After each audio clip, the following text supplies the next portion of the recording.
Bem, pessoal, dando seguimento aqui, eu vou apresentar alguns slides de maneira bem rápida que confirmam esses dados que nós falamos anteriormente, para podermos tratar de um assunto importantíssimo nessa área da improbidade administrativa e eleitoral, que é o chamado acordo de não persecução cível, tanto na justiça comum como na justiça eleitoral. Esse que é o tema do momento, a grande polêmica que está instaurada aí em virtude dos vetos presidenciais à parte da lei anticrime que modificou a lei de improbidade, a omissão do legislador quanto à questão eleitoral, mas que já há um movimento doutrinário tentando solucionar isso. Então, para a gente não perder muito tempo aí, qual a opinião do cidadão sobre a corrupção? A gente já apresentou, e aí, no Brasil, essa setinha azul, todas as setas que dizem respeito ao Brasil, aponta aí que 54% acredita que a população, que a corrupção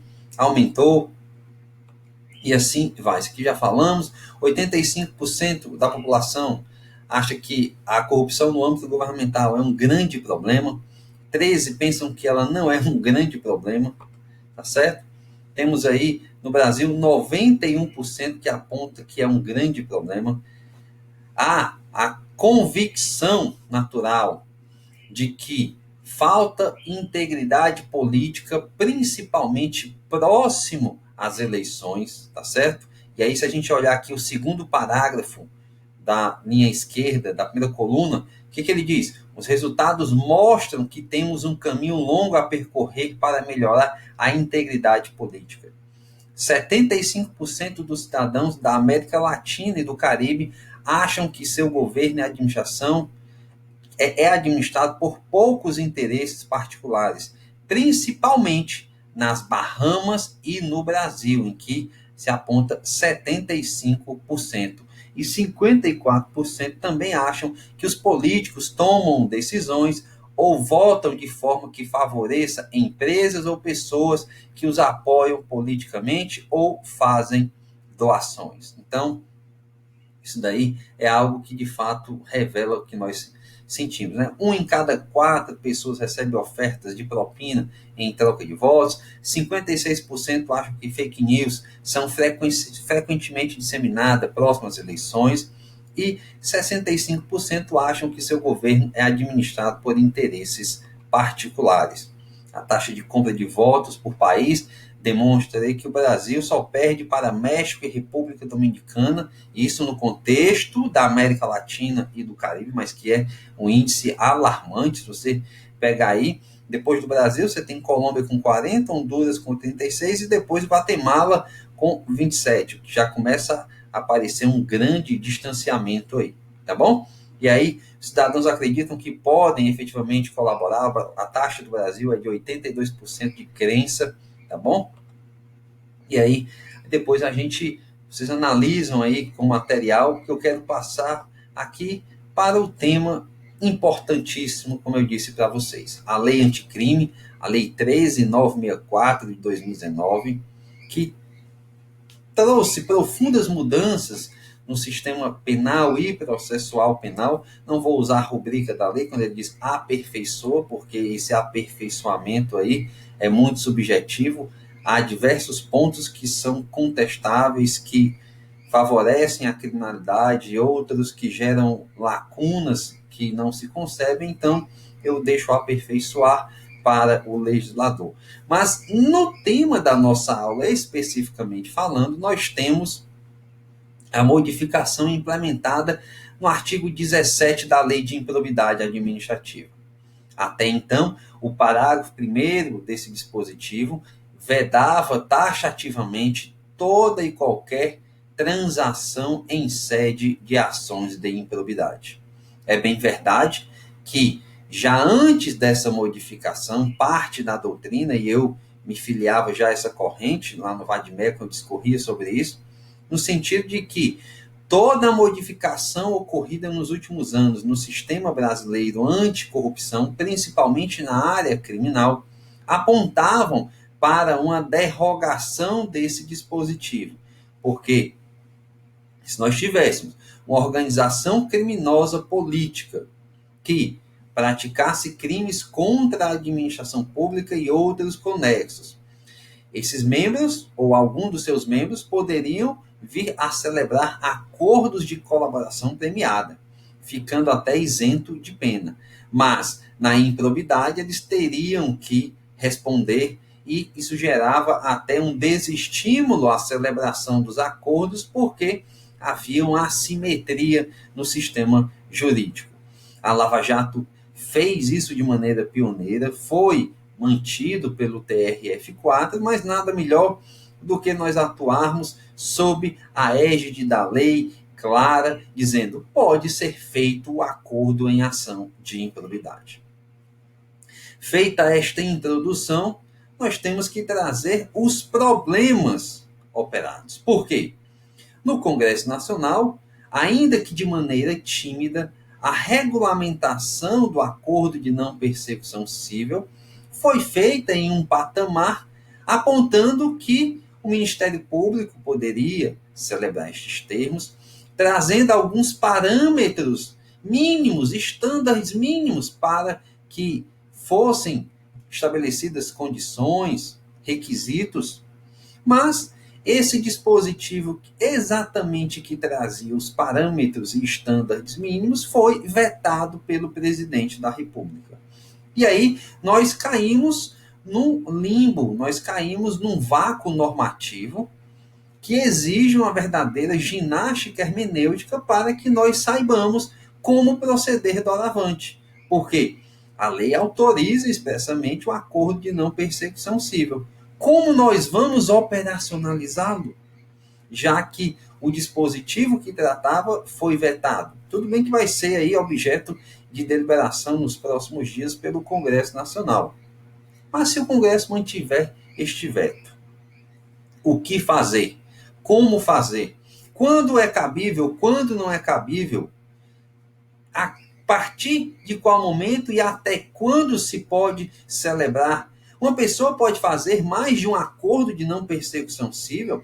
O corrupto, quanto mais, pode se beneficiar com essa válvula antipunitiva? É disso que nós vamos tratar. E mais, na área eleitoral, como fica então essa questão? Pode-se expandir o acordo de não persecução civil da justiça comum para a área eleitoral? Esse tema a gente vai tentar aqui traçar com vocês as diretrizes mínimas. E eu, inclusive, no material, printei as páginas lá do livro de condutas vedadas e da lei anticrime, para que vocês possam acompanhar a discussão e, ainda que não comprem as obras, possam aí ter acesso ao material e reflitam. Claro que não está tudo, porque só do acordo de não persecução civil eu tratei em 40 páginas. O eleitoral foram mais 10 ou 15, salvo engano. Mas eu coloquei aqui umas 10, 15 páginas trazendo esses principais pontos. E aí eu quero exatamente trazer para vocês os dispositivos, né? Aqui eu fiz uma tabelinha de como era a redação anterior, como é a redação nova. E percebam que o parágrafo primeiro diz claramente: as ações de que trata este artigo admitem a celebração de acordo de não persecução civil nos termos desta lei. E por que ele botou nos termos desta lei? Porque o parágrafo segundo, o parágrafo 10A e o artigo 17A, que foi vetado, traziam exatamente aqueles parâmetros mínimos que eu disse para vocês. Mas, de tudo, permaneceu o parágrafo 10A, que dispõe: havendo a possibilidade de solução consensual, poderão as partes requerer ao juiz a interrupção do prazo para a contestação por prazo não superior a 90 dias. E aí aqui a gente tem realmente o primeiro dilema. Como então nós vamos operacionalizar isso? Olha, nós sabemos que a lei de improbidade administrativa pertence ao microsistema jurídico ou ao sistema brasileiro anticorrupção. E esse sistema tem outras normas que podem vir a servir de complementação dentro do princípio da integração, já que não é dado o estado do non-liquid. Então, a gente precisa fazer essa conjugação normativa para chegar a alguns parâmetros, também com as leis eleitorais.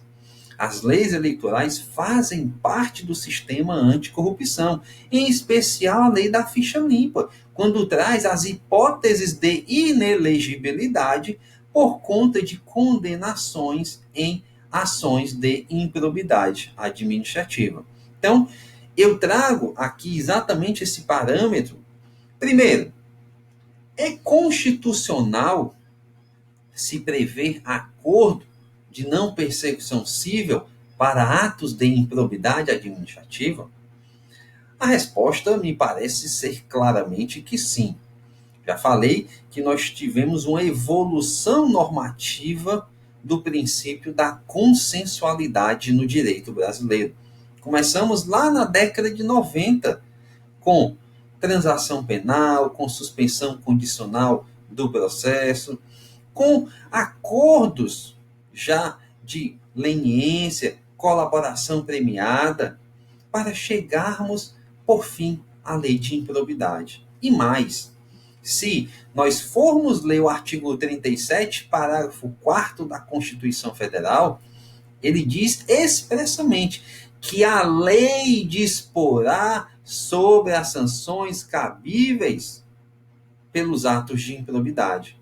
Portanto, a forma, o modo em que estas sanções serão operacionalizadas, se o legislador entender, como entendeu agora em 2019, que é possível o acordo, resolvido. Claro que nós temos parâmetros mínimos. Nós temos um piso sancionatório. E na via judicial, há muito tempo prevalece o entendimento de que o juiz não pode aplicar somente a sanção de multa, por exemplo, ou de ressarcimento ao erário.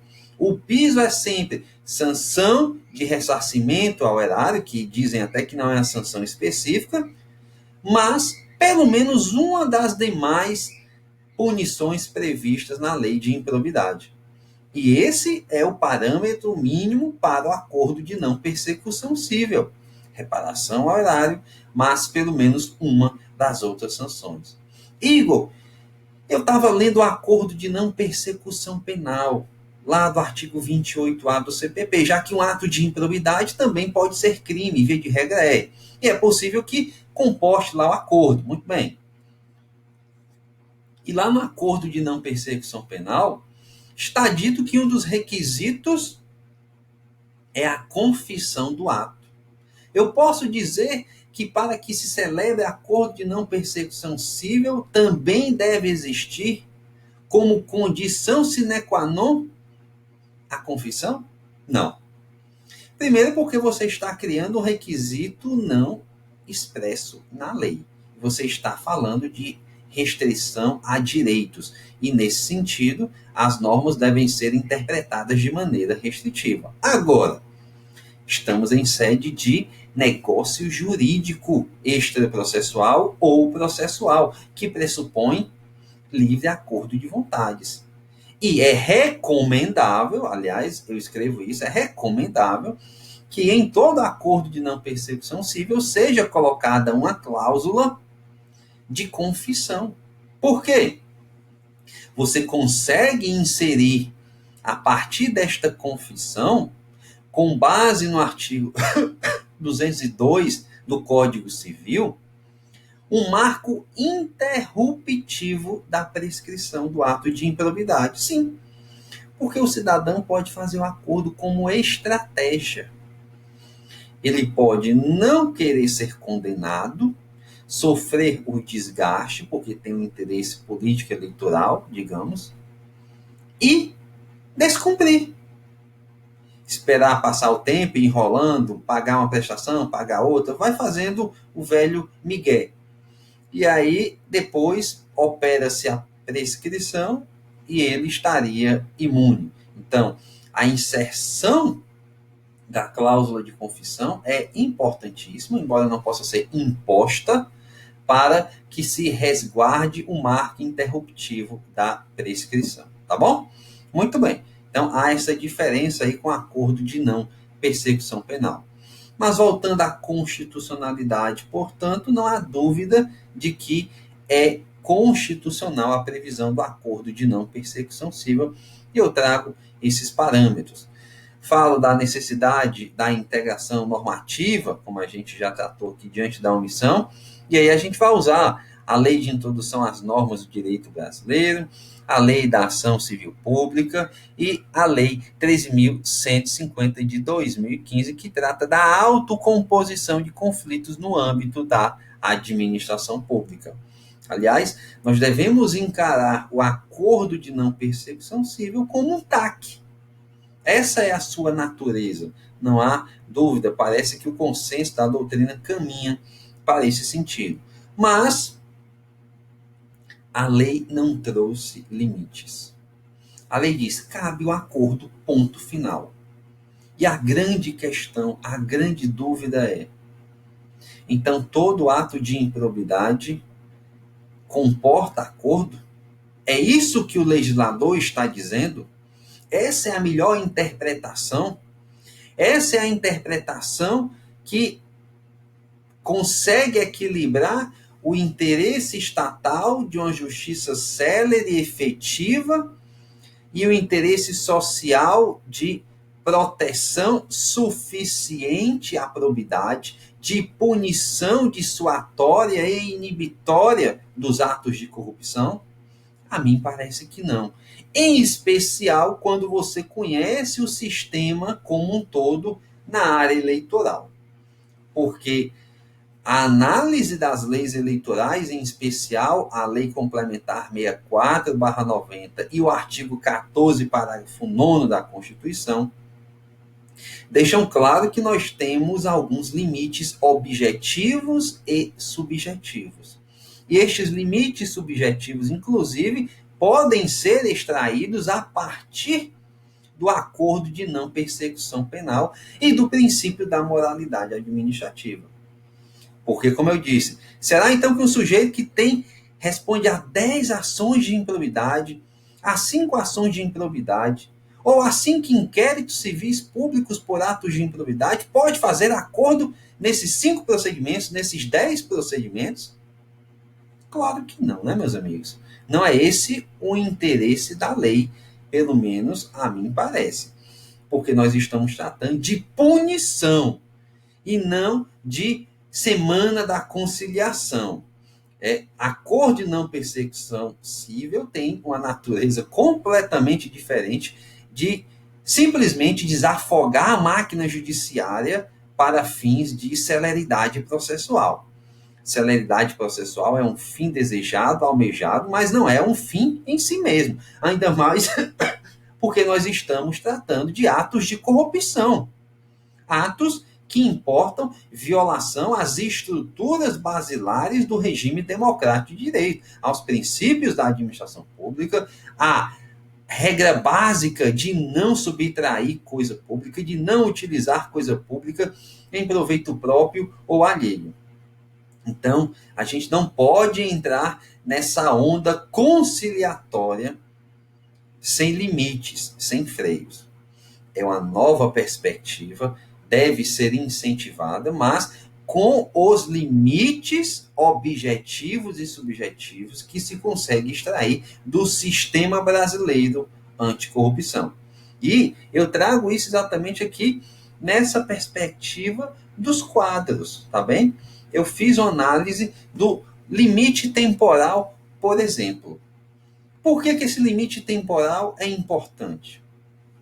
Se nós formos olhar o CPC de 2015, eu já falei dele, há dispositivo expresso, lá no artigo 3º e outros, dizendo que o Estado, juízes, promotores, defensores, advogados, devem estimular a conciliação a todo momento.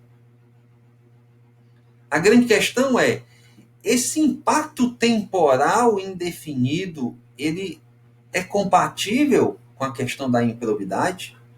A mim parece que não. E mais uma vez, porque nós estamos falando de um direito sancionatório e que a estratégia de postergação judicial pode ser somente para fins de escapar da pena. E nós temos também limites temporais decorrentes da lei de improbidade com a nova redação e também da lei eleitoral. Nós vamos tratar disso, portanto, no próximo bloco. Um grande abraço.